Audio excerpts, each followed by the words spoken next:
Vous êtes avec moi là? Vous êtes là, c'est sûr? Parce que si vous êtes avec moi, on va changer le monde. Vous vous souvenez, la semaine dernière, la bracha des fils? C'est pas fini, c'est pas tout. Il y a une suite. Quand vous bénissez vos fils, Ken, Yisibra Elokim Kefrem Echim Naché, vous vous rappelez que Dieu te place comme Ephraim et Naché. On a vu là-bas 3 tzadikim, les premiers, 3 tzadikim les derniers, mais ils sont encore là. Vous savez où est-ce qu'ils se trouvent? Dans la bracha qu'on va dire juste après. Et vous la dites aussi toutes les semaines, peut-être même plus. La Birkat Kohanim, la bracha des Kohanim, que vous mentionnez juste après, eh ben, elle aussi, elle représente les 6 degrés. Vous savez pourquoi? Parce que la bracha des Kohanim, elle s'appelle bracha Meshuleshet, la bracha triple. Vous voyez, donc déjà, on a un remez, on a une allusion. Mais c'est pas qu'elle est triple seulement, c'est que chacune des 3 brachot, chacun des 3 psukim, des 3 versets, est double. Donc en fait, on n'en a pas 3, on en a 6. Et je vais expliquer comment.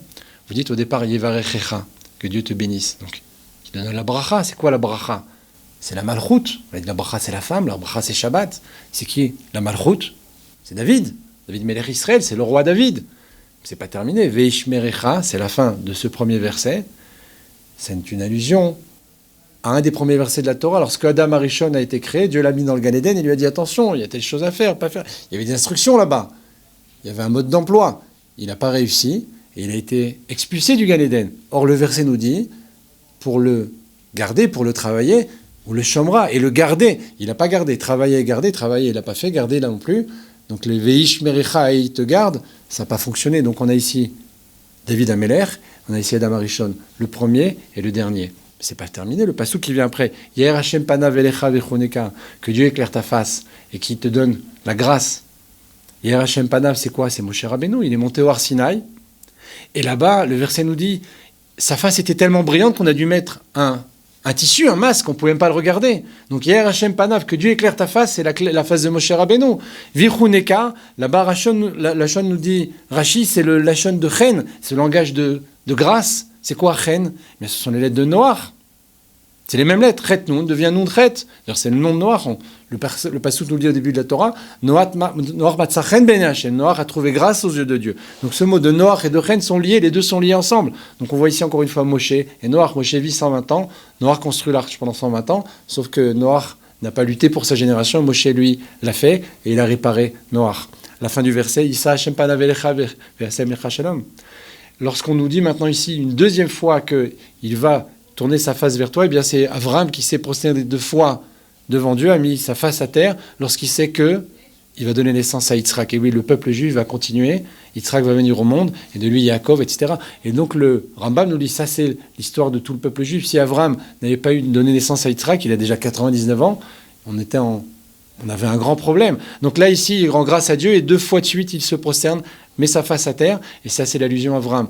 Ve'asem lecha shalom, il te placera dans la paix. C'est quoi Shalom? Eh bien, Shalom, c'est le Yesod, Shalom, c'est le Brit. On a un exemple connu lorsque Pinchas va tuer Zimri, va faire ce qu'il va faire là-bas, il va tuer Zimri et Cosbi. Dieu va dire Venatatilo et Beriti Shalom. D'ailleurs, Pinchas, c'est Eliyahu, Pinchas, c'est Eliyahu Hanavi, et je lui donne donc mon alliance de paix. La notion de paix vient par le Yesod, par le Brit Mila. Donc on voit ici une allusion sur Yosef qui s'appelle lui-même Yesod. Donc on a ici Avram et Yosef qui sont étroitement liés les deux aussi. Donc cela signifie qu'au-delà du premier verset qu'on a cité, qui est Simcha Elokim Kefraim Vechem Naché, vous vous souvenez, qu'Ephraim, on avait dit valeur numérique 351, qui est la même exactement, de façon extraordinaire que Adam, Noach et Avraham. On avait dit Kim Naché, avec ses mains croisées, donc en utilisant le Shin qui est à 4 branches, qui devient une valeur numérique de 400 et non plus de 300. Donc Kim Naché devient 515, valeur exacte de Yosef, Moshe et David. On les a trouvés dans cette première bracha, on les retrouve dans la deuxième. Ils sont présents, les 6, dans ces 2 bénédictions, ce qui signifie que lorsque vous bénissez vos fils, chaque Shabbat, chaque fête, vous leur souhaitez d'être le Mashiach, celui qui va l'amener, celui qui va le rapprocher. C'est une bracha extraordinaire, d'une puissance incommensurable.